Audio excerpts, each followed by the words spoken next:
Eccoci, nuova stagione di 40, ancora una volta siamo tornati per raccontare la storia del nostro territorio attraverso le immagini dell'archivio di Antena 3. 40 anni di immagini, 40 anni di persone, 40 anni di eventi, di storie che cercheremo di raccontarvi con i personaggi che le hanno vissute, ma anche con i personaggi di oggi che le guardano magari per la prima volta proprio per commentarle con noi. In questa nuova edizione cercheremo anche di approfondire alcuni temi rivedendoli dal passato, temi che sono attuali, temi che fanno discutere e che magari sono già stati approfonditi e dibattuti nel passato, negli anni scorsi, nei decenni scorsi e di cui ci siamo dimenticati. E ce ne sono, devo dire, davvero tanti, ne abbiamo trovati negli archivi. Insomma, tante cose, tante persone da rivedere, da risentire, da riascoltare, da riapprezzare se vogliamo insieme e come sempre però partiamo per primi con la sigla.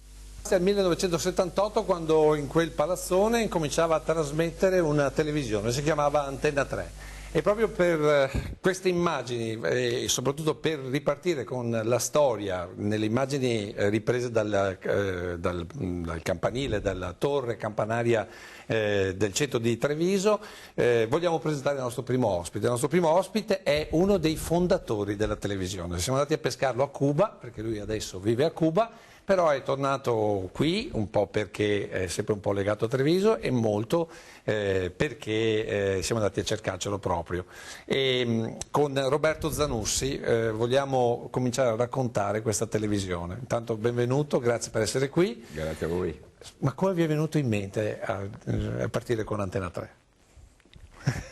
Non lo so. Non saprei proprio giustificare in qualche modo, ma quelli erano tempi in cui passava per la testa un'operazione. C'era volontà di comunicare, perché lei viene come dire, dal primo esempio di televisione via cavo, con Televeneto, giusto? Esatto. Voi avevate già fatto delle sperimentazioni, ma Treviso com'era in quegli anni? Intanto continuiamo a vedere un po' di immagini della città di quegli anni 70. Treviso com'era vista come dei giornalisti che... No, ma vista proprio da gente comune, com'era la città, vista dalla gente come lei che la viveva? Direi che era come oggi. Noi possiamo ringraziare il Padre Eterno, che gli anni hanno inciso pochissimo nella struttura della Treviso. Speriamo che sia così anche per il futuro, certamente. Ecco, ma la volontà di voler comunicare, perché c'era ad esempio frizzantezza nei giornali, c'era il diario, era nascente la Tribuna di Treviso, c'era il Gazzettino, poi c'era Veneto 7 giorni, poi insomma, ce n'erano di quotidiani e di settimanali che venivano pubblicati e venivano letti. Questa volontà, questa voglia di comunicare, nascevano le radio, Radio Veneto 1, anzi Radio Libera Treviso, e poi Radio Alfa e poi Radio Treviso Alfa. Sì. E poi appunto questa televisione, questa Televeneto che era una TV via cavo. Pensate che addirittura la storia racconta che c'era Alberto Lupo che fece, diciamo così, da mentore iniziale, no? Poi con personaggi come lei, giovanissimo. Io ricordo una foto, lei era Fede Boccia, poi Adriano Madaro, giusto per citare alcuni nomi di una... Ecco, da dove nasceva questa volontà, questa voglia di comunicare, di fare informazione? Forse perché ci sentivamo stretti, cioè si voleva fare qualche cosa ma non si aveva le idee ben chiare su che cosa fare, finché è venuta fuori la televisione informazione. Sotto questa parola informazione si sono fatte 1000 cose e il merito dobbiamo darlo a voi giornalisti, quelli che poi invece si sono accorti che qualche cosa stava nascendo di diverso dal solito e ci hanno dato una mano, perché fare informazione non è soltanto scrivere su un pezzo di carta, ci vuole ben altro. E siamo stati fortunati perché, pur essendo passati 50 anni da quel tempo, dobbiamo ammettere che siamo caduti in buone mani. Ecco appunto, ma io volevo capire proprio la scintilla, perché adesso torniamo un attimo in studio, Andrea, grazie, il nostro Andrea Basso, solerte regista, è sempre pronto. Vorrei far vedere una foto al nostro Roberto Zanussi, l'insetto è lo 09, vediamo qual è la sua come dire, emozione nel rivedere questo volto. L'insetto è lo 09 e riguarda una persona particolarissima. Sì, è Renato Bernardi. Beh, si può riassumere con soltanto due parole. Antena 3 è nata, merito suo. E anche suo però, perché... Sì, però ci voleva quelle persone. Io potevo essere sostituibile, uno come Renato no. Ecco, chi era Renato Bernardi per chi non l'ha conosciuto? Beh, era uno che veniva da una famiglia e da un'attività di primissimo livello, cioè era al di sopra di tutti noi. Questa è Cecilia, la nipote. Non siamo più in là. Era al di sopra di tutti noi. E quando Renato, io conoscevo Renato perché avevamo fatto le scuole insieme. E quando Renato un giorno mi fermò perché ci siamo trovati per la strada proprio, e mi disse che gli sarebbe piaciuto avere una televisione, beh, queste 4 parole hanno segnato la storia. Beh sì, cioè è arrivato e ha detto Roberto, mi piacerebbe fare una televisione. Sì. E lei cosa ha risposto? Al momento non mi veniva la parola, però ho detto ok. E da dove avete cominciato? Le telecamere, perché uno dice adesso le telecamere le compri per sì, ma a quel tempo le telecamere dove le compravate? La prima telecamera sono andato io a prendere a Milano. A Milano? Sì. E non mi ricordo neanche che tipo era, per carità di Dio. si passa 50 anni per cui. Sì. Però la taratura del colore era una cosa, sì, perché erano una delle prime a colori, tra l'altro. E poi perché avete scelto il palazzone di via Pisa, cioè con tutti i posti che potevano esserci? Perché è dato dall'altezza, perché noi avevamo la necessità di un ponte ripetitore. Allora, il sistema di ripetizione del segnale è nato in questo modo. Sì, il segnale veniva trasmesso dall'ultimo piano del grattacielo di via Pisa a casa di Renato, o meglio dal giardino di Renato. Dove c'era il famoso traliccio che avevano fatto costruire in Berga. Esattamente. E poi? Lì è nato il primo traliccio, la prima emissione, che naturalmente aveva un'area molto limitata. Quindi poi da lì è cominciato il pensiero, allora adesso cominciamo a farlo in grande. E da lì è cominciato Eccolo là il palazzone di via Pisa. Esattamente. Ma la prima trasmissione, cosa si ricorda della prima emissione? No. Perché poi lì c'era un appartamento, poi ne avete presi 2, Sì, io sono arrivato che c'era già il secondo appartamento, Sì. nel primo appartamento? Perché nel primo appartamento c'erano le apparecchiature tecniche, nel secondo appartamento c'erano i giornalisti. Ma all'inizio c'erano solo i tecnici? Sì, c'erano solo i Ma tecnici. infatti eravate all'inizio? In 2. E lì? Ma ho cominciato, poi ho chiamato Gino Marin, è venuto Gino Marin, eravamo noi 2. E con i registratori quanto grandi erano? Perché poi la gente pensa che sia tutto quanto piccolissimo, invece lì ogni cosa era di una difficoltà clamorosa, perché poi le telecamere erano cieche, non si vedeva assolutamente nulla. Sì. E poi qual è stato l'impatto della città? Quello volevo capire anche. Ecco, questo è stato importante, ovviamente, ma è stato molto bello. E in poco tempo siamo riusciti a fare in modo che anche chi non aveva un'antenna direzionata sul giardino di Renato Bernardi a Quinto, cercava in tutti i modi di riuscire ad avere questo segnale. E il nostro telefono, noi avevamo dato il numero di telefono, il nostro telefono suonava notte e giorno per gente che voleva capire che cosa doveva fare per poterci vedere. Pensa a te. E non lo sapevamo nemmeno noi cosa dovevamo fare. Poi c'è il mito dell'850. La prima macchina di Antena 3 mi risulta essere stata un 850 che serviva per portare il gasolio ai primi trasmettitori, giusto? Perché poi dopo il primo ponte ripetitore dove siete andati? E Valdobiadene a Pianezze. Quindi rovesci, perché a quel tempo lì c'era la posizione di capodistria, giusto? E quindi c'è il problema di direzionare le antenne. Cioè è stata un'avventura nello senso della parola. Quando è che avete deciso, chi ha deciso e quando è che avete deciso di cominciare a fare informazione? Perché gli altri facevano film, cose di questo genere, cose anche un po' osè, ricordo. giusto? Sì. Però voi, sempre, Antena 3 è partita subito con l'informazione. Da dove nasce questa idea? Era un'idea che non era forse tanto originale, si doveva arrivare a quel punto. Soltanto che io ho poche informazioni su questo perché non l'ho curato direttamente io. Poi non sono rimasto molto tempo in Antena 3, c'è rimasto Gino Marin. Io mi sono dedicato a altre cose. Era un mondo un po' stretto, un po' piccolo quello della televisione. di Antena 3. Però ecco. io so che Renato Bernardi ha portato anche dei bei personaggi, c'era Anna Maria Rizzoli che Come no, faceva certo. l'annunciatrice, che a quel tempo insomma, non c'era neanche Canale 5 al momento. Sì, è vero. È vero. E allora? Non è nato da un'idea mia quello dell'informazione. Io ero abbastanza restio con l'informazione perché è pericolosa, o perlomeno la si vedeva come un pericolo. Quindi a farci dei nemici non era il caso in quel momento, poi non dipendeva più da me comunque. Ho capito, allora proprio perché parliamo di informazione e di politica che poi appunto poteva creare dei politici, io vorrei riproporre, giusto anche per tirare un po' il fiato, l'inserto 07 in cui vi faccio vedere e faccio vedere al nostro fondatore Roberto Zanussi la regia di Via Pisa, vediamo se la ricorda così. L'inserto 07, vediamo il servizio lezioni. Anche per Antena 3 cominciano i 2 giorni più lunghi. Notevole sarà infatti il nostro impegno in occasione delle elezioni politiche di domani e dopodomani. Anzitutto la domenica, che in genere per il nostro telegiornale è giornata di riposo, domani ci vedrà tutti al lavoro, redazione, operatori e staff tecnico. Manderemo infatti l'edizione serale delle ore 19:30 del telegiornale, con i dati riguardanti l'affluenza alle urne fino in quel momento e le immagini della prima giornata elettorale dentro e fuori dei seggi. Ma il nostro impegno maggiore sarà lunedì.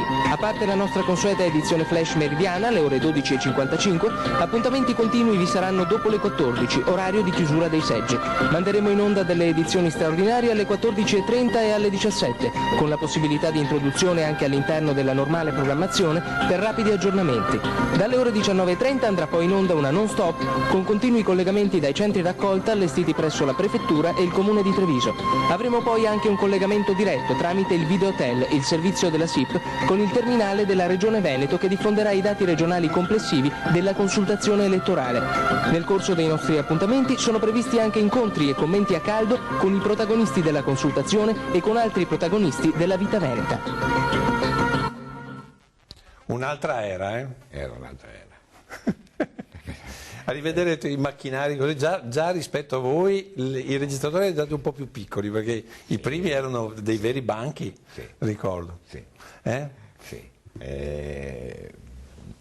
Non riesco neanche. È emozionante. Sai, siamo andati indietro di quanti anni? 40. 87, un po' meno di 40 insomma. E poi la vita di Roberto Zanussi, dopo un po', insomma, troppo stretto l'ambiente. Sì, poi sono rimasto, mi hanno chiamato in Sicilia per aprire una televisione, ma mi sono fermato poco tempo. Poi che differenza ad esempio rispetto al Veneto, la Sicilia in termini di informazione, di televisione, di concessioni, di ponti? No, è meglio neanche scendere nel dettaglio qui, perché la televisione che io ho messo in piedi, l'informazione doveva tutta essere pronta un'ora prima della messa in onda per essere controllata, che non si facesse qualche discorso strano o mal visto. Quindi tant'è che io me ne sono andato immediatamente. E dopo? Poi ho avuto la fortuna di andare a lavorare per l'ufficio stampa della Regione Veneto, curando il settore video. Lì sono stato degli anni e ho avuto, era il tempo di Bernini ancora presidente, e ho avuto la possibilità di andare in giro per il mondo.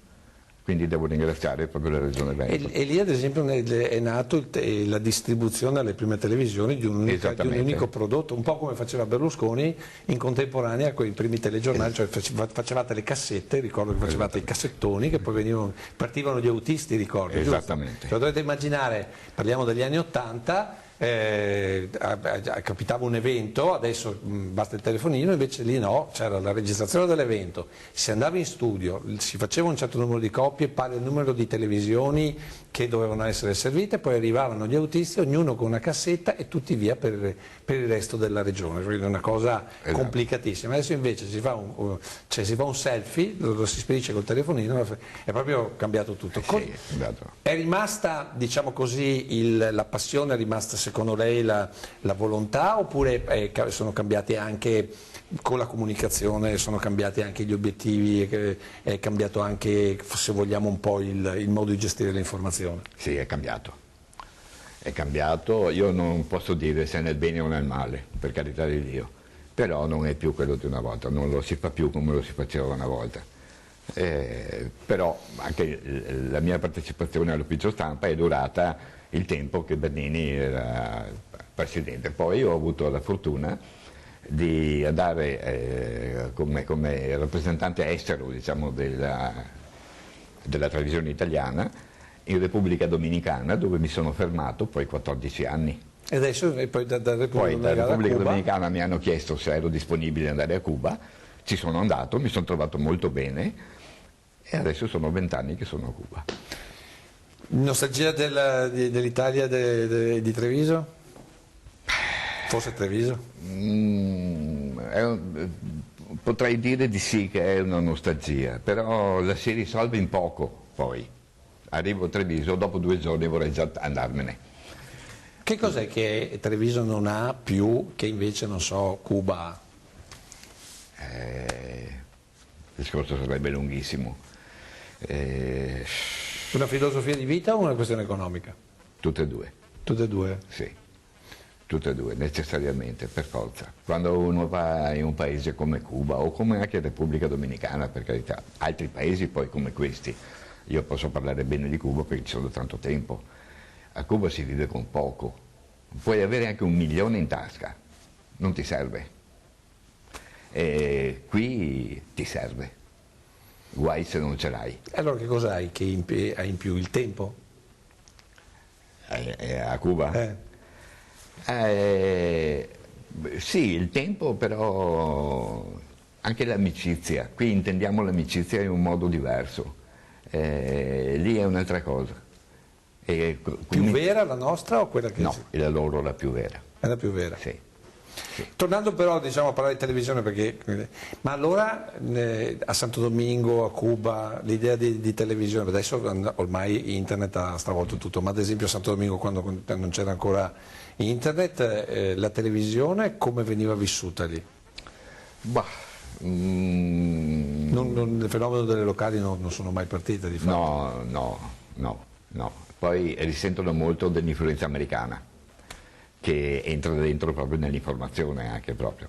Quindi dire quanto è importante è difficile dirlo. Siccome ci avviciniamo al termine del nostro primo blocco, volevo chiedere al nostro Andrea Basso di far vedere, sempre tornando alle immagini diciamo così, dell'inserto 8, c'è una seconda parte con la Piazza dei Signori, non più ripresa dalla Torre dei 300, ma ripresa diciamo così, proprio dalla piazza, perché c'è una comparazione di immagini, volevo commentare con il nostro Roberto Zanussi. Perché? Perché secondo me invece un po' la piazza è cambiata, perché differentemente dagli anni 80 secondo me il centro di Treviso è un po' meno vissuto, in quegli anni lì c'era gente a tutte le ore, vediamolo insieme, vedete, giovani, io ricordo intorno alle 19:30 quando andavi a prendere l'ultimo giro dell'Ansa non facevi fatica a passare in piazza perché eccolo lì, eccola qua la piazza. Ed qui era ancora all'inizio, poi tu arrivavi veramente la sera, la gente si fermava, chiacchierava, Piazza dei Signori era veramente il cuore, adesso invece è un po' cambiato, d'accordo con me? Sì. Da osservatore esterno. Assolutamente. Che cos'è che ci è venuto a mancare a noi trevigiani?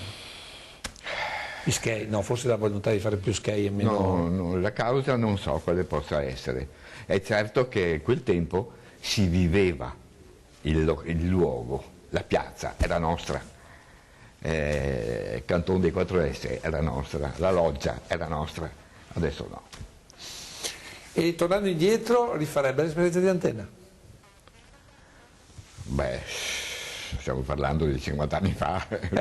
Però l'entusiasmo, la voglia di provare, di far nascere una cosa nuova, la riproporrebbe, oppure secondo lei l'esperienza delle locali è stata un'esperienza così? Visto con gli occhi di uno che vede il mondo, insomma, perché poi c'è tutto il mondo che consente. Direi che molto poche televisioni locali hanno raggiunto un livello e quindi non me la sento di dire che lo rifarei, ecco, non lo so, ma non credo. Non credo? No, non credo, proprio perché manca quello che io sto vedendo adesso, cioè la vita della piazza, non c'è più.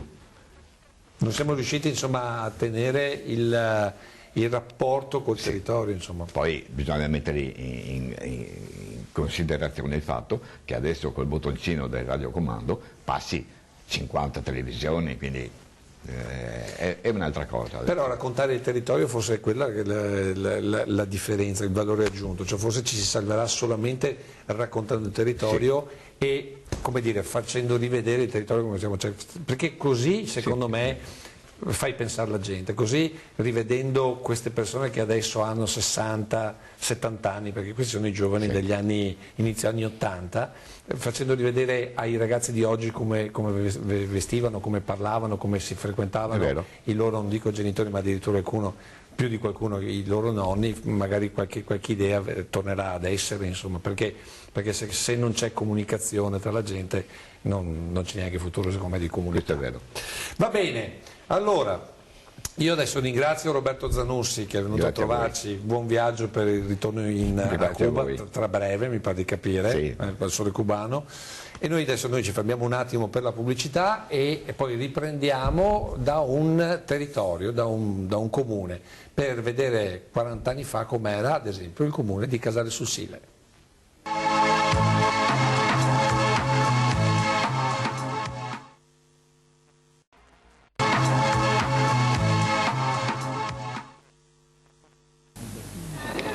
$43 milioni sono il cospicuo bottino di una rapina messa a segno stamane alla filiale di Casale sul Sile della Banca Cattolica del Veneto.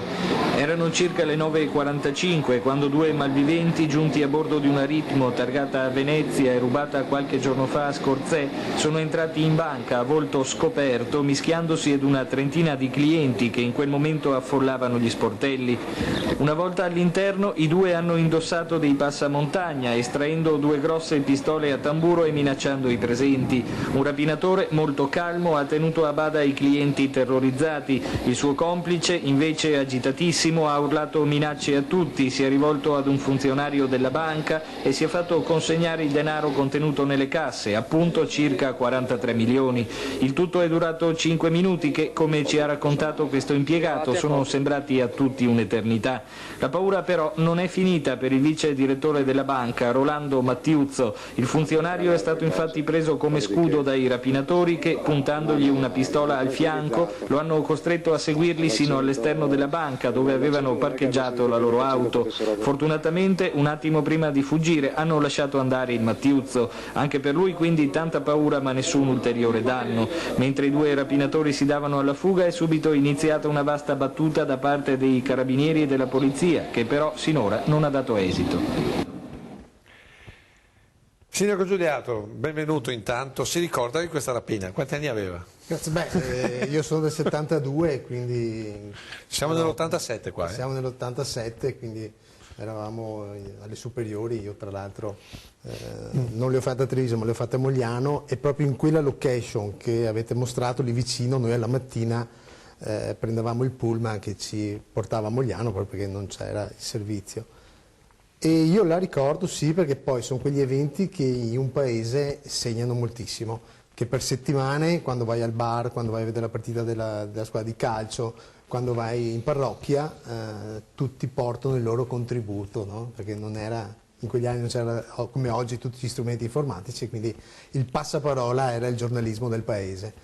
e non era l'unica purtroppo, perché io anche... Beh, poi lì, avendo la Jesolana... Esatto, voi lì era proprio questo, essendo l'SP64, l'SP67, No, non so se avete notato, SP74 si sente che fa il sindaco. deformazione professionale da sindaco. SP sta per strada provinciale, diciamolo, perché mica tutti Sì, fanno certo. il sindaco. Esatto, allora c'è l'SP67 e l'SP64, parliamo della Zermanesa da Mogliano, Bravo, si va verso Roncade, ecco, bravo. piuttosto che la famosa Via del Mare, che era La Jesolana, Jesolana, da che da Sant'Antonì. Treviso. Esatto, a Sant'Antonì si andava a Jeso, e io ricordo 1982, quando vincemmo i mondiali, noi siamo rimasti in strada diciamo, con la bandiera italiana e a aspettare tutti i tedeschi che attraversavano la Jesolana per andare a Jeso, sventolare questa bandiera per 10 giorni nell'82, li ricordo come fosse ieri. Ecco, allora, noi abbiamo convocato il sindaco di Casale perché abbiamo fatto una ricerca sulle immagini storiche del paese, e anche perché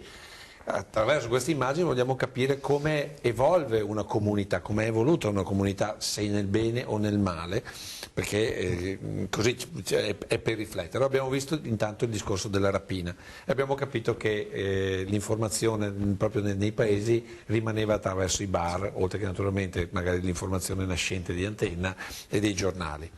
Però diciamo che gli altri punti diciamo così, di aggregazione erano cos'è, i bar, la chiesa. La parrocchia, sì. Allora, proprio per questo facciamo vedere due immagini, l'inserto lo 06 di Casale estive 1982, non è tantissimo, però è giusto per capire il paese come era e se poi è cambiato veramente tanto. Continua a essere il momento di aggregazione, questo è il paese, questa è la chiesa, non è cambiata tantissimo. No, assolutamente, diciamo la fisionomia anche della mura di cinta. La rotatoria sì, però. La rotatoria sì, perché è stata allargata la piazza con interventi urbanistici dei precedenti sindaci, e mentre proprio qui vediamo la Jesolana, la Villa Bembo era sede municipale, adesso è biblioteca. Beh, dietro alla Villa Bembo che c'è quella specie di traliccione, quella specie di ciminiera, cosa c'era dietro lì? No, beh, dietro questa è Villa Bembo. Abbiamo visto nell'infilata, magari poi il nostro... L'acquedotto forse. L'acquedotto. Sì, è l'acquedotto in via Bonisiolo, che è il confine proprio con la frazione di Bonisiolo. Quello è l'acquedotto. Questa è attualmente la sede del nostro centro culturale, dove chiaramente facciamo tutti gli eventi, però all'epoca era il municipio, la vecchia sede del municipio, quando io per la prima volta entrai in un palazzo pubblico, entrai in Villa Bembo. Villa Bembo. Adesso invece torniamo in studio perché voglio far vedere, facciamo un salto diciamo così al 1990, perché tra le storie di paese immagino che ce ne sia una che poi ha fatto parlare per molto tempo la comunità. Non dico altro, la vediamo insieme, l'inserto è il numero 15, sentite questa storia di questo commercialista. Si riapre in giornata, è scritto nel cartello. Appena arriva l'avvocato. Ma è ormai tardo pomeriggio e il cancello dell'ufficio del consulente del lavoro Antonio Battistella, in via Marconi a Casale sul Sile, attaccato alla sua abitazione, rimane chiuso. Al suo interno una serie di clienti inviperiti, una piccola parte dei 300 che Battistella aveva a Casale, altri ancora il professionista ne aveva a Meolo. Da lunedì di lui non si sa più nulla e neppure la figlia è in grado di dirci dove sia. Ancor peggio, non si sa che fine abbiano fatto i 3 miliardi, di questa cifra si parla, versati durante gli anni dai clienti che si erano affidati a lui per pagamenti di tasse, imposte e soprattutto dell'IVA.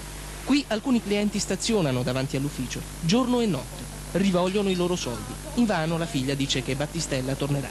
Io l'ho visto, mi ha detto che doveva andare via per affari, Ho capito. che tornava. Ha lasciato una lettera ai clienti, perché è stato anche minacciato la ragazza per quello. Ha lasciato una lettera ai clienti dicendo la verità. I clienti ormai da quello che c'è non credono più a niente e tirano conclusioni proprio così affrettate. Questi sono tutti i clienti? Tutti i clienti che vogliono le carte in 448. Qualcuno intanto si spazientisce e si sfoga al nostro microfono. Ma come se che un operaio lavora anni su anni e te assa qua le carte e poi te dice tasi? Ma perché uno ga da tasa? Non è giusto che uno difenda il suo che ga a lavorare? Scusa sa. Perché da mio marito lavora che mette sopra il chetti e va a lavorare 8-10 ore, quello che è giusto perché il ha sempre versato. Ma chi viene qua di me che non avevamo pagato l'IVA, che non avevamo pagato tasse, che c'è tutto da pagare da 3 anni, ma chi glielo fa fare? C'è chi, rammaricato, ci parla di tasse pagate che adesso però risulterebbero non pagate, di ricevute senza alcun valore. Esce la delusione di chi pensava di essersi messo in piedi un'attività e che adesso teme sia andato tutto in fumo. Battistella, intanto, non si trova. Veniamo anche a sapere che alcuni suoi dipendenti si erano licenziati perché, dicono, non ricevevano lo stipendio. Sono voci. Saranno vere? Di certo c'è che anche l'ultimo sparuto gruppo di clienti che stazionava davanti all'ufficio di Battistella se n'è andato. Adesso della vicenda si occuperanno i legali, sperando che il professionista nel frattempo dia notizie di sé. Si ricorda questa vicenda? Sì, la ricordo molto bene perché proprio creò delle difficoltà a diversi imprenditori della zona, in quanto avevo una grande, riponevo sul professionista citato, un'ampia fiducia. Non so bene, devo essere sincero, come sia finita perché poi magari non l'ho seguita, però ad esempio nell'immagine io ho riconosciuto il signor Cenedese Lorenzo, che poi tra l'altro è anche stato il presidente dell'Associazione di Protezione Civile di Casale sul Sile, e la signora lo conoscevo molto bene perché abita vicino a casa mia, e il professionista, questo posatore di piastrelle, era proprio il signor Bellio, chiamato l'artista proprio perché posava parchetti, scusate, non piastrelle. E lo vedevo spesso proprio al bar. Non so se avete notato però, in un servizio nel 1990 il sindaco si ricorda tutto di tutto, sì, ed è questo che secondo me era importante vedere, il fatto che la comunità, la piccola comunità, chiamiamola piccola perché Casale comunque non è piccola, però è coesa, cioè tutti si conoscono. È strano che in una situazione dove tutti si conoscono però un commercialista riuscisse a fare una cosa di questo genere, ma forse perché in realtà tutti riponevano fiducia. Ma secondo me No, la fiducia è... Non si può fare certe robe, magari uno dice così. È quello perché nel momento in cui sai che dai la tua vita di lavoro a un professionista che conosci, non stai lì come adesso, molti di noi fanno tutti i controlli incrociati, devi fare un metro cubo di carte per fare un'azione. In quegli anni la fiducia, la stretta di mano valeva più di un metro cubo di carte, di burocrazia.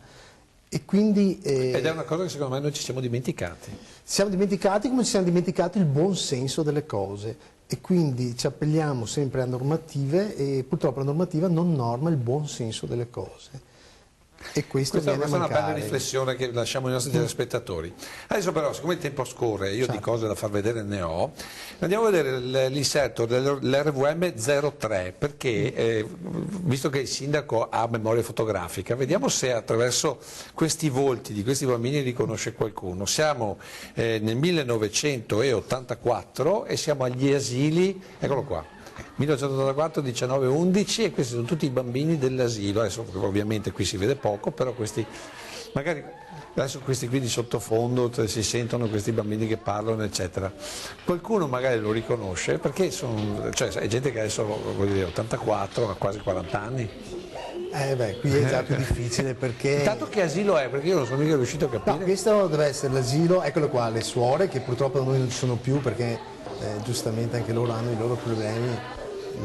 Certo che i giochi sono veramente cambiati. Sì, assolutamente. Lì adesso dovrebbero avere le protesi tecnologiche che abbiamo noi, quando vai in pizzeria vedi che nessuno si parla, ma le protesi, i telefonini vanno di moda per tenerli tranquilli. Guarda adesso, guarda una volta cosa facevano, si inventavano con le costruzioni. Questo è l'asilo parrocchiale San Giuseppe, che tuttora è operativo, però viene portato avanti anche dal parroco e dal personale civile, perché in effetti non abbiamo più le suore. Ecco, qui dove siamo? Perché... Questo è il piazzale della chiesa che adesso è stato rifatto. Quindi è la chiesa di Casale. Io sono rimasto perché in realtà nell'archivio era asili di Casale con Scio, però ho detto che con Scio non ha quel campanile lì. No. Questo è l'asilo di cui l'asilo San Giuseppe, che è proprio di fronte alla nuova piazza. È cambiato tutto quanto? No, diciamo che la struttura dell'immobile è rimasta la stessa, mentre le recinzioni, che adesso qui vedo molto bene, è cambiata, però la struttura... Uno che arriva a Casale ci fotografa questa immagine, non so se riesce a beccarla subito. Diciamo così a freddo no, io che chiaramente ho fatto quell'asilo abbiamo lì. chiamato il sindaco per quello. Sì. Certo, io ero lì, io avevo il mio simbolo era la scala, mi ricordo il mio grembiule azzurro, me lo ricordo molto bene. Il grembiule azzurro e il simbolo della scala, perché la scala? No, perché ognuno di noi, ma penso tutti, anche quelli che ci ascoltano, quando andava all'asilo aveva il loro grembiule e ognuno aveva un simboletto alla parte sinistra, E Per cui quindi se si a me è perdeva, rimasto impresso. perché è se si rimasto perdeva impresso. diceva questo quasi dell'asilo delle suore. Però io mi ricordo ad esempio che in quell'asilo là, una volta terminato il pranzo, si saliva al piano superiore e si andava a dormire quell'oretta, eccetera. Dopodiché c'era ancora un po' di giochi e si tornava a casa, venivano a prenderti. Guardando quelle immagini, ma le rivediamo ancora un po', Andrea, ci fai questo favore. Rivedendo queste immagini che poi vanno avanti, ci dovrebbe essere anche un altro asilo se non sbaglio. Eccolo qua, questo. Sì, e questo è quello invece pubblico, è l'asilo di Lughignano, quindi e questo è il Collodi. Il Collodi. Lughignano, sì. E- Dove noi stiamo facendo degli interventi proprio perché abbiamo fatto una pensilina, abbiamo rimesso i giochi nuovi. Quindi Non so se si vede la macchina, 128, quindi 128. 1900. Sulla destra c'è la scuola elementare Polo. Ecco, ma rivedendo queste immagini, soprattutto rivedendo questi bambini in costruzione, eccetera, cosa ci siamo persi? E che cosa abbiamo guadagnato? Oppure ci abbiamo guadagnato o ci abbiamo perso? No, secondo me quando si parla di bambini, di istruzione, ci si guadagna sempre, perché comunque sono opere che sono state fatte all'epoca proprio perché si crede nel futuro e si crede soprattutto nei nostri giovani. Tuttora qualsiasi amministrazione, non solo la mia, crede nei giovani e cerca di portarle avanti queste attività. Chiaro che si è perso cosa? Forse c'è troppa frenesia, siamo dedicati troppo al lavoro, abbiamo troppe pressioni, perché è difficile anche oggi come oggi portare avanti una vita sociale, e chi purtroppo abbiamo perso le nascite, perché noi stiamo vedendo che adesso, quando sono arrivati in amministrazione, avevamo il picco massimo nelle scuole, era le elementari, adesso pian pianino il picco, sentiamo anche la cronaca odierna, sta andando alle superiori, sono passati 8 anni. Quindi l'onda sta crescendo Sta lì. crescendo, la demografia scolastica sta andando alle superiori e si stanno alleggerendo questi plessi proprio perché non ci sono più le nascite. Per carità, Casale fa 13.000 abitanti, ne abbiamo 2.600 under 18, però stanno andando tutte sulla fascia delle scuole superiori. Stiamo perdendo le nascite, sì. Qui il tempo corre, io devo cambiare. Senta, ma chi gliel'ha fatto fare di fare il sindaco? Ma Un flash da giovane? No, sai perché glielo dico? Perché adesso le faccio vedere l'inserto allo 04 e risale a delle immagini di uno sfratto di una famiglia di Casale, ci vedranno solo le immagini perché il servizio non sono ancora riuscito a recuperarlo, è dell'85, e quando uno viene sfrattato, una famiglia, non so, magari forse le riconoscerà anche, io non sono riuscito a capire chi, una famiglia quando viene sfrattata dove va a chiedere aiuto? Dove andava nell'85? Come adesso va dal sindaco. Certo, eccolo lì. Sì. Ecco, il sindaco chi è? Il sindaco Eugenio. Sindaco- Ecco, Sì, sì. cosa si ricorda del sindaco Eugenio? Il sindaco Eugenio io me lo ricordo quando io ero alla Rodari, scuola elementare del capoluogo, quindi scuole elementari, e è venuto un giorno a salutare noi ragazzi, io me lo ricordo, il sindaco Eugenio, perché? Perché non so se sia anche a questi tempi, però penso di sì, perché per strada mi salutano e mi dicono buongiorno sindaco, perché comunque l'istituzione nella mia epoca scolastica veniva molto rispettata. Questo valeva per il sindaco, per il medico, per il comandante dei carabinieri. Quando si vedeva l'8.50 dei carabinieri si scappava perché era l'autorità nel posto. Oggi meno perché forse questo rispetto delle istituzioni si è un po' perso. Ecco, appunto, volevo tornare lì. Cosa ci siamo persi? Ci siamo persi un po' di educazione civica per strada. Ecco. Noi quest'anno con i ragazzi delle scuole dell'istituto proprio scolastico di Casale abbiamo fatto la campagna sul senso civico, no? Il rispettare le regole. Fortunatamente siamo riusciti a raccogliere anche noi diverse firme, oltre 700, su quella proposta di legge di reintrodurre l'educazione civica nelle scuole, perché anche il buongiorno, buonasera non è una cosa da poco.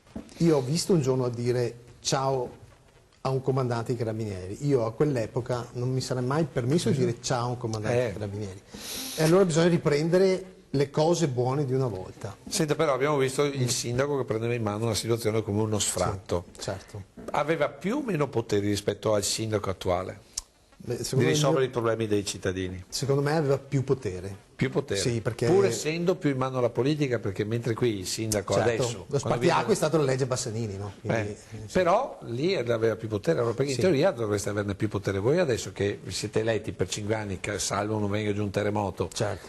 Ma da quel punto di vista sì, perché si è eletti dal popolo e secondo me c'è anche una soddisfazione maggiore, non si compila la lista, no? Come succede in altri col pentapartito, con i partiti, esatto. eccetera.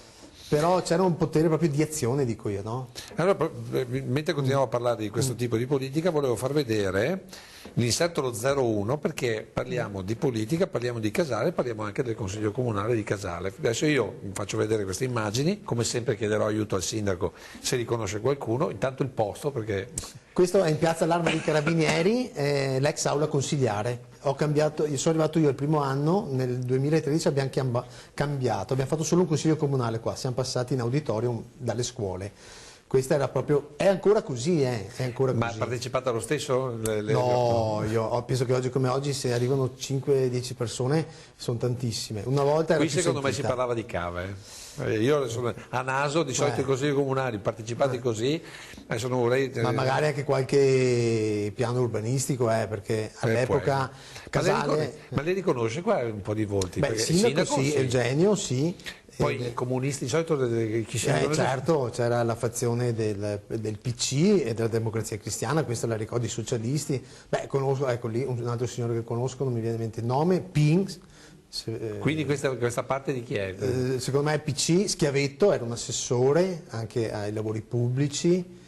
Ma questa cosa è giunta di... Cos'è? No, un consiglio comunale, quello deve essere mio padre, quello col maglione giallo forse è mio padre, Remo Villa che poi diventò sindaco, Marcello Criveller che adesso segue la cooperativa. Diciamo che sono volti storici. Siamo partiti dal PC e siamo arrivati alla DC nel giro, giusto? Esatto. E rivedere questa gente? Che cosa? Da Penotti. Soprattutto poi per il sindaco del proprio paese, quindi sì. Insomma, no, memoria storica, no? Quello che certe volte perdiamo, no? Ed è simile a quello che diceva lei, si fa fatica adesso anche a recuperare questo materiale che avete, no? E noi facciamo fatica nella nostra mente a recuperare quelle cellule che... Però lì allora tornando perché stiamo per concludere il nostro intervento, quella comunità di Casale quanto differente è rispetto a questa comunità di Casale, alla sua comunità? È molto differente, perché quella è una comunità che era composta da 5.000 abitanti e tutti sapevano di tutto perché era molto coincisa la comunità. Oggi che siamo 13.000 abitanti, abbiamo subito una forte emorragia dai territori di Mestre, si è un po' sfaldata questa cosa. Aspetti, perché il nostro Andrea Basso, visto che ha fatto questo riferimento, voleva farle un regalo, vediamo se abbiamo azzeccato. Questo è mio padre, sì.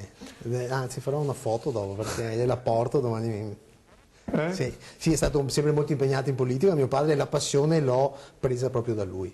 Sì, perché io mi ricordo da bambino, in quegli anni che voi state tirando giù in questi 40 anni, io ricordo queste riunioni che si facevano anche a casa mia, in cui si faceva politica. Cosa manca oggi ai politici, compreso a me stesso e ai giovani come me? Non c'è la scuola politica, quindi tante volte rischiamo di dire strafalcioni, proprio perché ci manca un background di politica, di scuola, di formazione. Io fortunatamente vengo dal volontariato e nel volontariato la formazione ancora viene fatta, si fa. Perché passa il messaggio che sei al servizio del cittadino e dovrebbe non per farti gli affari tuoi. No, esatto, cioè spendi il tuo tempo. Io vengo da presidenze Avis e dagli alpini del mio paese che facciamo i 70 anni a fine mese del gruppo alpini e quindi fai qualcosa per gli altri, ma non per metterti la medaglia. Perché hai più le cicatrici. Ma funziona ancora nei paesi? Perché io questi concetti qua nelle città no, sono azzerate. Non li sento più. Sono azzerate, no. E anche in tanti paesi non li sento più, onestamente. No, queste cose funzionano se ci prendiamo la responsabilità di portarle avanti con le nostre gambe e con le nostre teste. Quindi se tiriamo fuori dalle case le persone, se creiamo progetti appetibili, perché cavalli dal divano, veda a Champions League, a Juve o il Milan o l'Inter, cioè è difficile, perché sai già che al martedì e mercoledì stai attento a non fare riunioni perché non li vedi. Ma una volta invece quando la DC ti chiamava? Si partiva a testa bassa, cioè era la squadra del cuore, ecco, tanto per capirci. Caspita. Sì. È un concetto interessante, molto interessante questo, perché riuscire a fare, diciamo, tornare a fare della politica una passione non è una sfida da poco. E un sindaco può farcela? Magari prendendosi una squadra di giovani oppure deve essere una cosa demandata a qualcuno non si sa chi? No, non si demandano queste cose, non si demandano a nessuno. Se un sindaco fa il padre padrone, no. Se un sindaco si mette a servizio e crea una squadra di dialogo, eccetera, sì, ce la si può fare.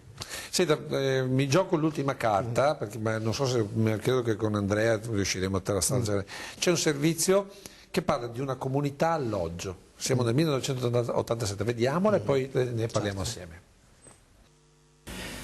Circa una dozzina d'anni fa, sull'orizzonte dei servizi sociali, sorgeva una nuova struttura residenziale per minori, la comunità alloggio, che veniva proposta come antimodello all'ormai collaudato collegio. Anche questa struttura è passata attraverso alcune fasi, dalle prime battaglie pionieristiche del dopoguerra, una fase critica verso le istituzioni, si è poi giunti alla contrapposizione frontale con le istituzioni, per poi arrivare, verso gli anni 70, alle esperienze poc'anzi citate di comunità alloggio, intese come un modello di micromutamento nel sociale più allargato. Ora la comunità alloggio viene da tutti considerata come una modalità di intervento fra le molteplici esistenti. Per parlare delle comunità per minori come risposta al disagio giovanile si sono dati appuntamento questo pomeriggio al centro sociale di Casale sul Sile politici e tecnici. In particolare il convegno è stato promosso dalla comunità per minori Associazione Lila, che opera in due diverse sedi, una a Venezia dal 1978 e l'altra a Casale sul Sile da alcuni mesi. Questa associazione è costituita da un gruppo di persone che con diverse specificità sono interessate e lavorano nell'ambito dell'emarginazione giovanile, intervenendo nel campo della prevenzione del disadattamento e della devianza minorile. Molte volte vengono accolti minori gravemente caratteriali che hanno vissuto in vario modo situazioni di disgregazione familiare, di abbandono e di ogni altra sorta di maltrattamento. La comunità si offre a loro come soluzione alternativa all'istituto, nel senso di una maggiore attenzione alle condizioni di vita, ai problemi e alla personalità che ogni ragazzo presenta, stabilendo per lui e con lui un progetto individualizzato di impegno comune, in vista di un recupero culturale, psicologico e di un reinserimento in famiglia, qualora esistano le condizioni. Nel dibattito che è seguito alla proiezione di un filmato televisivo sulla comunità per minori Lila, di particolare rilievo l'intervento di Laura Grifoni, direttore del carcere minorile di Treviso.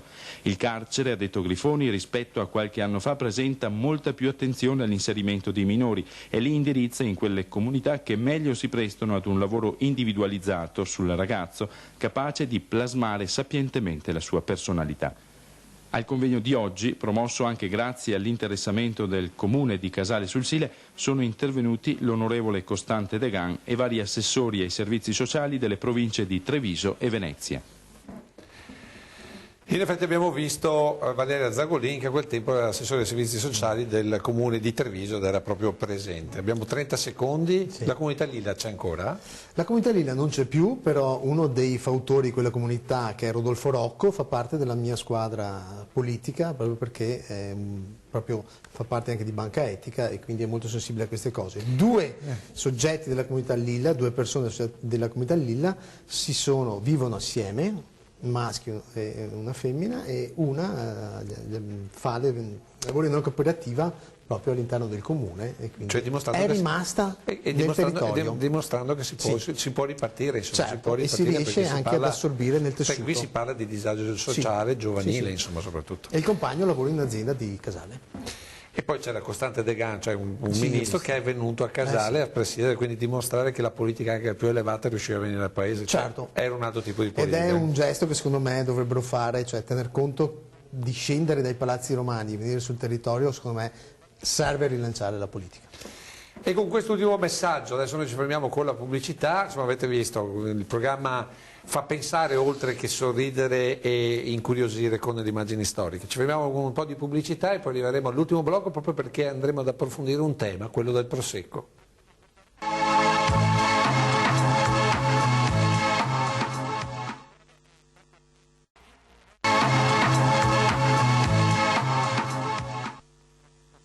Italia Nostra di Conegliano punta il dito sui problemi che interessano la morfologia del territorio. Sotto accusa questa volta alcuni lavori di sbancamento che stanno stravolgendo l'originaria morfologia di alcune colline vicine a Collalbrigo. Questi ed altri interventi antropici, secondo Italia Nostra, sono sempre più numerosi, vengono realizzati senza controlli e costituiscono un gravissimo pericolo per la sopravvivenza del paesaggio originale, sempre più brutalizzato e banalizzato. Le colline di Collalbrigo sono note infatti per le loro caratteristiche di natura aspra. I lavori le stanno rendendo simili a quelle romane, tendenzialmente. Insomma, è una notizia che potrebbe essere di oggi, in realtà è del 1990. Giorgio Cecchetto, buongiorno, benvenuto, viticoltore. Cosa dice di questa notizia degli sbancamenti degli anni 90 che sono praticamente identici a quelli odierni? Buongiorno a tutti intanto. Sì, sembrava un servizio fatto l'altro giorno, realizzato l'altro giorno, nulla è cambiato, mi viene da dire, no? Però purtroppo si continua ancora a fare questi errori, secondo me, di questi sbancamenti, spianamenti, dove invece il valore aggiunto del nostro territorio sono proprio la morfologia, queste colline con la loro ondulazione. Si dice sempre che il vino è imitabile, il territorio non lo è, per cui cerchiamo di preservare il territorio, perché quella è la nostra forza. I vini li fanno in tutte le parti del mondo, ma questo territorio unico che abbiamo noi, patrimonio dell'UNESCO, adesso da pochi mesi, è una cosa che non dobbiamo assolutamente toccare. Noi l'abbiamo convocata perché il tema che noi vogliamo affrontare, guardandolo con gli occhi del passato, è il tema del Prosecco. E lo spieghiamo perché. Perché c'è la polemica, Prosecco sì, Prosecco no, Prosecco inflazionato, Conegliano Valdobbiadene. Allora, giusto per partire sulla nostra riflessione, voglio proporre a lei e voglio proporre soprattutto ai nostri telespettatori un servizio del 12 settembre del 1986, quando a Valdobbiadene si apre, come sempre, la mostra del vino. Ma guardate come si intitola proprio la mostra, come si intitola la mostra. Villa dei Cedri di Valdobbiadene ospita da oggi la 24esima edizione della Mostra Nazionale dello Spumante. All'inaugurazione di stamane sono intervenute numerose autorità politiche, dal Presidente della Regione Veneto Carlo Bernini ad Alberto Rossi, sottosegretario al commercio estero, e al parlamentare europeo Alfeo Mizzau. L'onorevole Rossi, nel corso del suo intervento, ha sottolineato l'esigenza di puntare sulle produzioni di qualità. Negli ultimi 40 anni, ha invece detto Mizzau, c'è stata una rivoluzione di cui pochi si sono accorti. L'Italia ha conquistato i mercati mondiali con lo spumante, un prodotto alla pari per qualità con i vini francesi, mentre Sergio Giardini, presidente della manifestazione, ha osservato come lo spumante sia una grossa tradizione di Valdobbiadene, il risultato di applicazione intelligente, di conoscenze antiche, di economia collinare e di nuovo marketing. La produzione nazionale, che nell'86 si è attestata sui 200 milioni di bottiglie, sembra possa arrivare quest'anno a 240 milioni. Una produzione dunque in costante aumento, che si vuol collegare ad istituti di ricerca e promozione che ne garantiscano la qualità. Gli addetti ai lavori sostengono che siano ancora troppi coloro che spacciano vino di pessima qualità per spumante, andando così a distruggere una trasparente immagine che questo prodotto si è faticosamente conquistato.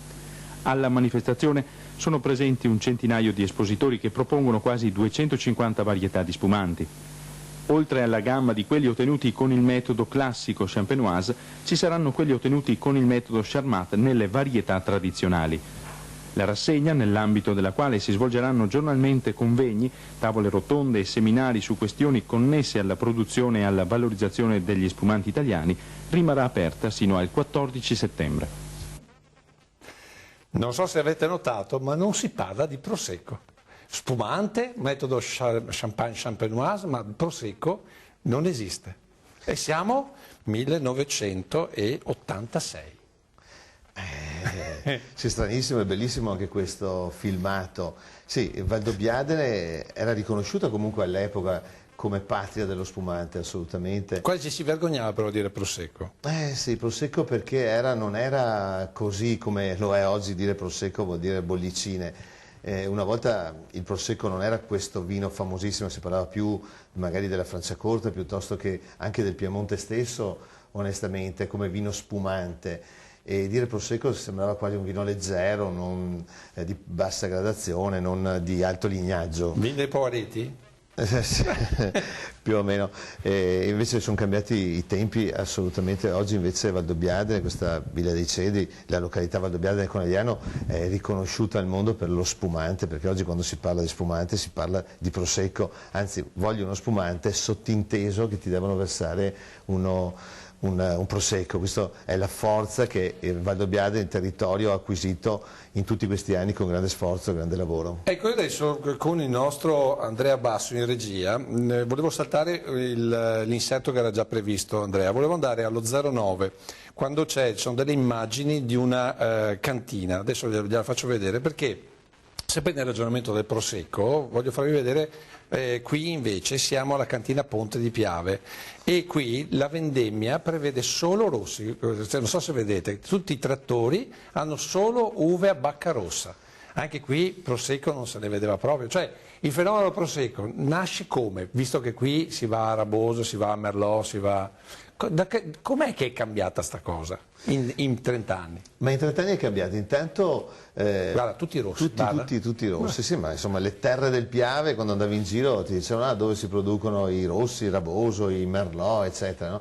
Adesso vai a vedere? No, adesso vai a vedere, è cominciata diciamo con gli anni, alla fine degli anni 80 con il Pinot Grigio e il Chardonnay, questi vitigni internazionali onestamente, quindi si spiantava un po' di uva bacca rossa per piantare questi vitigni internazionali. Vedo carri, l'anno scorso erano tutti bianchi, quelle cantine riempito le strade di Prosecco quest'anno. Cos'è che ha funzionato? Ma secondo me si è seguito un po' dicevo, il discorso dei vitigni internazionali, quindi Pinot, Chardonnay, Pinot Grigio, eccetera. E poi pian piano c'è stato anche fino alla fine degli anni 90 dei grandi rossi, ma poi il Prosecco, questa Valdobbiadene, dobbiamo dar merito, non dimenticarci mai che il Prosecco esce da lì perché 40 anni fa qui da noi ce n'era veramente qualche raro vigneto di Prosecco, non ce n'era. Lì questo fenomeno, cominciato a esportarlo, questo spumante che piaceva e poi è arrivato il momento giusto se ci pensiamo, perché si cercava una bollicina leggera, basta vini di alto grado, qualcosa di semplice, qualcosa di più semplice. Perché questi qui sono tutti vini molto corposi.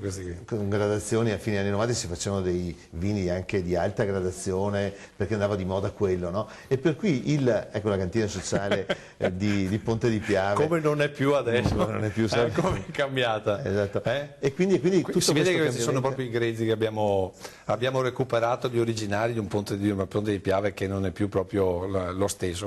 Guarda le file da dove cominciava. Insomma, mi viene da dire, sono passati 30 anni, nulla di nuovo, è cambiato solo il colore sui carri. Allora, torniamo un attimo in studio perché, vediamo se ce la facciamo prima, mi pare di sì perché abbiamo qualche minuto prima di passare alla pubblicità. Invece volevo cambiare la cantina, e giusto per far vedere che invece nella zona del Conegliano Valdobbiadene, proprio in centro del Conegliano Valdobbiadene, c'era già chi, come dire, imbottigliava bianco.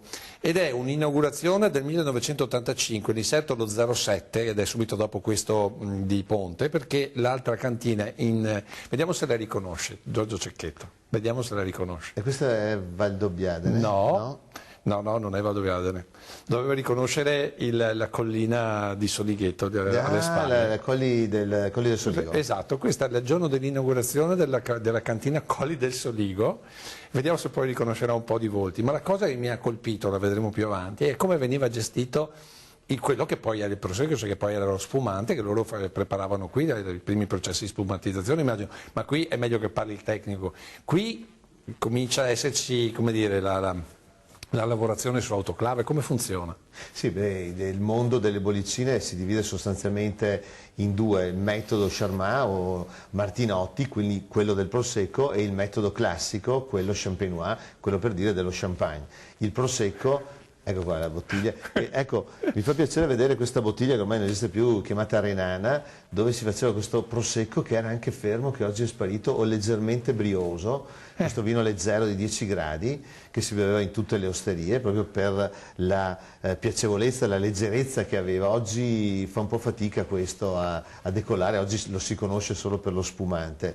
Bellissime queste immagini. Questo è il presidente della cantina, esatto. E quindi sono immagini veramente uniche perché qui siamo al cuore, cioè da qui secondo me nasce veramente il fenomeno Prosecco, proprio da queste cantine e da questi cantinieri, perché poi questi sono quelli che conferivano il vino all'interno. E però la cosa che mi ha colpito è che qui cominciano a versare rossi. Cose impensabili secondo me adesso nella zona del Soligo, eppure qui versano rosso, perché facevano questo e anche quello. Esatto. Ecco, ma tornando a noi, allora, adesso io arrivo a bomba, poi andiamo di pubblicità. Andrea, se tu riesci ad andare un po' avanti con l'immagine, volevo far vedere ai nostri telespettatori, al nostro ospite, anche poi come venivano gestite le bottiglie del nascente Prosecco, giusto per far vedere come è proprio cambiato anche la gestione, il packaging, come si dice adesso. Però vedendo queste immagini e capendo quanta fatica, da dove veniamo, adesso andiamo a bomba, il termine prosecco così inflazionato da doverlo cancellare? Ma no, io vedendo questa immagine penso che dobbiamo molto a queste colline, a questi viticoltori che abbiamo visto in queste immagini, perché se noi oggi viviamo questo successo, ecco qua. Guarda come mettevano via il prosecco. Con che cura? Sì, ma cioè adesso ti fanno lo scatolone, le cose, le storie. Qui adesso era Conegliano e Valdobbiadene, sono le prime etichette di Conegliano e Valdobbiadene, quindi il fenomeno nasce qui. Nasce proprio da queste macchine qua e nasce nel 1900, qui siamo nel 1985 per la precisione. 1985, no, dico, dobbiamo dar merito a questi viticoltori eroici che hanno condotto questa viticoltura e hanno portato a noi questa ricchezza, dobbiamo sempre riconoscere, anche se oggi sui gabbioni, sulle ceste, qua vedo, sono cose di altri tempi, oggi sarebbe impossibile, impensabile. Sì, oggi sicuramente anche l'imbottigliamento veniva in più riprese. Non c'è la fascetta famosa, quindi non c'è la DOCG, siamo proprio tutto prima, tutto ante. E qui siamo prima, queste sono immagini, la cantina non è neanche più così, fra l'altro è stata completamente rivoluzionata, però è sintomatico di un'epoca. Adesso noi ci fermiamo un attimo per la pubblicità, perché attenzione, la storia del vino non è fatta solo di queste immagini, ma è fatta anche di un momento che è il punto morto inferiore del nostro vino, che lo vedremo attraverso un servizio, ma dopo la pubblicità.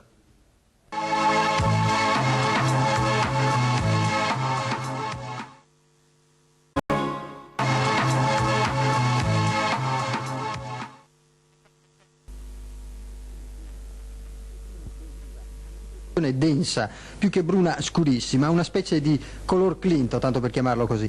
In effetti chi da anni vive ai bordi del canale non aveva mai notato un fatto del genere e a metterci il naso dal canale fuoriusciva un intenso odore di vino. Sì, mia moglie si è accorta, ha sentito l'odore prima e poi... Di che cosa sapeva? Da vino. Proprio vino? Sì, sì. E per tutto il giorno è rimasto così? Sempre così. Questo canale nasce più avanti? Sì, più avanti. E va a finire al Piave. Si butta sul Piave? Sì. Secondo lei come mai qualcuno ha buttato il vino? Penso proprio di sì. Pare allora che stamane qualcuno abbia versato proprio del vino, forse vino al metanolo, chi lo sa, ma da una perlustrazione effettuata stamattina dai carabinieri di Ponte di Piave sembra che non si tratti di vino, ma di sostanze industriali che per noi equivalgono alla stessa cosa, visto che il risultato è lo stesso, cioè quello di scaricarsi nelle acque del Piave. L'odore del vino, comunque avete sentito, si sentiva, anche se per video è impossibile dimostrarlo. Era un servizio di Giancarlo D'Agostino dell'ottobre 1986 ed era lo stesso anno in cui un giovane Giorgio Cecchetto decideva di non fare più l'enologo in cantina ma di mettersi in proprio, giusto? Sì, sì. Era questo scandalo che ha segnato l'Italia enologica, appunto scoppiato nel marzo del 1986. Questo è un anno orribilis perché di lì poi al 26 di aprile c'è stato anche Chernobyl, la centrale di Chernobyl con questo grandissimo inquinamento radioattivo. E poi la mia storia enologica che si intreccia fortemente con questo anno, perché proprio a febbraio di quell'anno l'azienda dove lavoravo, io fresco enologo appena uscito dalla scuola enologica, dopo un anno e mezzo chiude per fallimento, quindi di lì a un mese scoppia il metanolo. Chernobyl sembrava, ho detto, predestinato, finisce male qui, invece poi ho deciso proprio quell'anno di mettermi per conto mio e di intraprendere questa avventura enologica assieme logicamente ai miei familiari e tutto sommato... Ma che cosa è significato il vino al metanolo per chi lavorava il vino in quegli anni? Cioè, è stato uno stimolo per ricominciare? È stato un repulisti un po' stile Prima Repubblica? Cosa è successo? No, è stato veramente qualcosa di gravissimo per l'enologia italiana, ma da lì siamo partiti. Se pensiamo che proprio in quegli anni il vino si faceva più o meno solo il 10% di vino a denominazione DOC e di OCG, il resto era tutto vino da tavola bianco, e subito dopo gli anni 86 sono cominciate le IGT, quindi l'IGT per chi non è l'indicazione geografica, quindi catalogare il vino con luogo d'origine, mettere il nome IGT marca trevigiana, indicazione geografica tipica marca trevigiana, quindi dare il luogo d'origine. Insomma, cominciare a dare le responsabilità ai territori. E ai territori, e questa è la cosa fondamentale, è stato uno spartiacque interessantissimo. Se pensiamo che il mondo del vino sembrava crollato in quell'anno perché non si esportava più, ma poi siamo ripartiti, abbiamo dato valore alle nostre produzioni. Ecco, come si è riusciti a ripartire a fronte di un mercato, soprattutto quello estero, che aveva assorbito il termine attenzione, il vino col metanolo, tra l'altro il metanolo, ricordiamolo per la storia, serviva per riuscire ad avere i contributi europei, perché tu lo versavi il surplus di vino perché veniva poi distillato, diventava alcol e l'Europa ti dava di soldi, io la ricordo così. Sì, è un po' così, sostanzialmente chi lo ha usato lo usava per aumentare la gradazione alcolica, è già contenuto naturalmente l'alcol metilico nel vino in dosi bassissime, logicamente non fanno assolutamente male, ma qua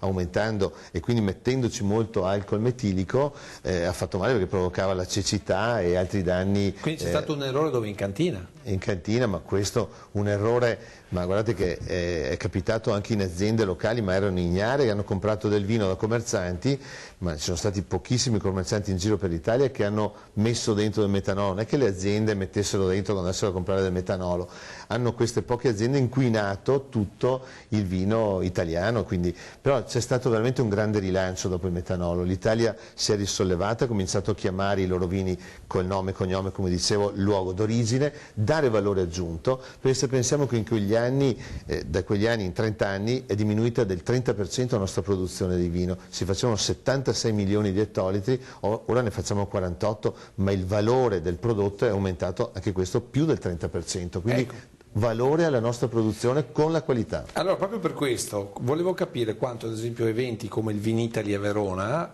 o anche altri eventi abbiano contribuito a rilanciare il vino. Glielo spiego perché, perché nel frattempo noi vediamo l'inserto 05, perché anche a Treviso abbiamo cercato di fare il nostro Vinitaly, non so se lo sa.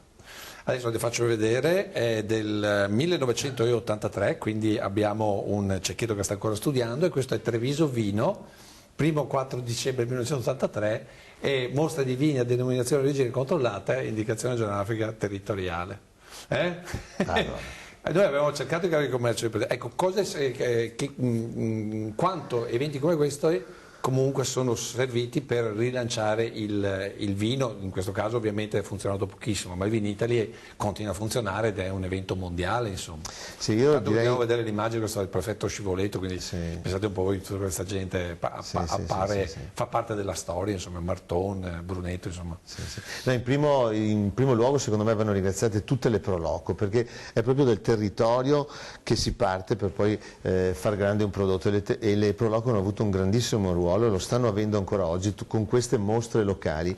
Poi anche la Camera di Commercio si è adoperata per cercare di far conoscere le produzioni locali, perché guardate che se non ci fossero Camera di Commercio, Proloco, ma anche tante altre mostre che oggi ci sono a carattere anche nazionale, oggi Treviso è riconosciuta per la qualità, ma grazie anche alla scuola enologica di Conegliano ci dimentichiamo che siamo fortunatissimi in questo territorio avendo la scuola che sforna centinaia di tecnici all'anno che vengono a cercarli da tutto il mondo, perché ogni cantina ha minimo 2 o 3 tecnici qua da noi, in giro per il mondo un tecnico segue 4-5 cantine ed è per quello che anche c'è stato questo innalzamento secondo me qualitativo. Non dimentichiamoci che abbiamo avuto questa grande fortuna della scuola enologica e di tutto quello che è il volontariato per cercare queste rassegne di valorizzarle, di chiamare la gente da fuori ad assaggiare i nostri prodotti, le nostre tipicità e nello stesso tempo far vedere le zone di produzione. Vini del Piave, vini di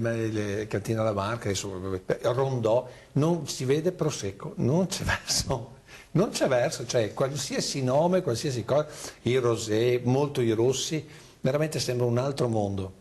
Ecco qui ad esempio abbiamo una cantina che è un marchio storico, però anche qui non è che vedi campeggiare il termine Prosecco, proprio non... Ecco, proprio per cui finalmente abbiamo un'etichetta che parla di Prosecco, però sembra quasi nascosto, poco conosciuto. Una rarità. Ecco, vedendo queste immagini qua allora, la conclusione quale deve essere? Abbiamo fatto tanta fatica per ripartire da sotto zero, abbiamo fatto tanta fatica dopo gli errori fatti da alcune cantine, abbiamo fatto tanta fatica per cercare di valorizzare un prodotto. Ah no, tra l'altro, prima di chiudere, vi faccio vedere un'altra cosa. L'inserto è lo 02, perché mi sono sempre chiesto come ci si inventava i nomi particolari. Adesso che si dice no, io non lo chiamo più Prosecco, lo chiamerò Valdobbiadene, lo chiamerò Far, lo chiamerò Terre Arse, lo chiamerò... però cercherò di promuovere un termine nuovo perché il termine Prosecco è troppo inflazionato. Adesso vediamo lo 02, l'inserto, perché danno un nome a un vino che secondo me è sempre comunque Prosecco. Siamo nel 1982, si chiama Surly. Che cos'è il Surlì? Il Surlì è semplicemente il prosecco che invece di rifermentare in queste grandi autoclavi, in questi contenitori che tengono la pressione, rifermenta in bottiglia, quindi svolge quei pochi zuccheri che gli rimangono, li trasforma in alcol e anidride carbonica, quindi fa le bollicine e poi si sedimentano questi lieviti sul fondo della bottiglia e quindi c'è il vino col fondo, Surlì, il vino col fondo, che ha avuto degli anni un po' più diciamo bassi, oggi invece sta ritornando prepotentemente perché ricorda la storia del prosecco e ce ne sono di fatti molto bene. Però non ho visto etichette con la scritta Surlì, cioè io vedo sempre scritta prosecco, magari sì, col fondo eccetera, sì, però sempre prosecco. Sì. Allora proprio per questo, qui ci mancano pochi minuti, qual è la considerazione finale? Dopo che abbiamo visto appunto il vino al metanolo, dopo che abbiamo visto il fatto che gli anni insomma si cercava di vendere lo spumante ma il prosecco non se ne parla proprio, adesso siamo arrivati al fenomeno prosecco, abbiamo visto l'esplodere delle cantine, perché non so se avete notato anche durante la mostra del prosecco non è che ce ne fossero tantissime di cantine presenti, adesso invece ce n'è veramente un esercito. Ecco, qual è la considerazione? Allora, il prosecco è diventato così inflazionato che ormai è fuori moda, oppure dobbiamo difendere questo nome e magari, che ne so, ripensare anche la gestione del nome stesso, perché all'estero ci riconoscono per il prosecco o per il Surlì? No, ci riconoscono sicuramente per il termine prosecco. Io capisco in questi giorni i colleghi amici di Valdobbiadene che c'è questa diatriba in atto. Sicuramente loro, che sono la storia, l'origine del prosecco, andando a vendere Valdobbiadene o Conegliano per il mondo non riescono ad avere un appeal perché il nome è prosecco. Però io dico una cosa, attenzione, loro sono l'origine di tutto, non devono aver paura. L'unica cosa che io farei, e raccomando a loro, di cercare di fare sempre più qualità, di creare quel gap tra quella che è la collina, il Conegliano Valdobbiadene, e quello che è quello della pianura, perché c'è differenza, molta differenza. Devono cercare veramente di farla diventare ancora più ampia e percettibile al consumatore, solo così potranno chiamarlo un giorno solo Valdobbiadene, eccetera, perché oggi come oggi è troppo vicina alla qualità, devono fare qualcosa di diverso, perché sono bravi quelli della pianura a interpretare, dicevo prima, l'enologia e tutti questi tecnici che ci sono, stanno facendo delle grandi cose che il mondo ci invidia, e la crescita dello spumante nel mondo è del 5%, non cresce solo il prosecco, attenzione, crescono tutti gli spumanti del mondo, forse per la forza, per la spinta che ha il prosecco, quindi gli altri non ci stanno a guardare, logicamente non ci fanno solo gli applausi, se possono farci lo sgambetto sono lì pronti a farci. Esatto, quindi la qualità, non perdiamo la qualità, e poi il territorio, che abbiamo visto all'inizio, questo sbancamento, queste cose. Il valore aggiunto è il territorio, ricordiamoci, su un prodotto tipo questo, la gente che vi lavora, le persone che ci sono là, dobbiamo vendere quello, non solo la parola prosecco, dobbiamo vendere tutto quello che ci sta attorno, e qua secondo me devono ritornare quei giovani che ci sono oggi anche nelle colline, bravi nella comunicazione, perché oggi vanno bene le mostre sicuramente, ma c'è anche un altro mondo della comunicazione che sta facendo passi da gigante, che magari io non sono in grado di comunicare come fanno magari i giovani del giorno d'oggi. Appena trovo altre immagini di Raboso facciamo un'altra puntata, però parliamo dei vini del Piave, perché anche quello è un'altra storia, e non so se avete notato, ho invitato un viticoltore della zona del Piave proprio per averlo come arbitro, visto che lui non è un prosecchista o proseccaro o comunque gestore di prosecco, ma è famoso dappertutto perché è chi ha salvato di fatto il Raboso negli anni dell'espianto, insomma. Assolutamente, il Raboso, ma soprattutto ci tengo a dire anche le forme di allevamento, che è un altro tema importantissimo, quindi i sistemi di allevamento che oggi, quelli tradizionali, stanno un po' sparendo. Anche questo è un segno identitario del territorio importantissimo. Preserviamo le bellussere, preserviamo le vecchie forme. Grazie a Giorgio Cecchetto, grazie a tutti voi per l'attenzione. Insomma, la prima puntata della nuova serie si conclude qui con un pensiero, con una riflessione proprio sul prosecco. Arrivederci a venerdì prossimo.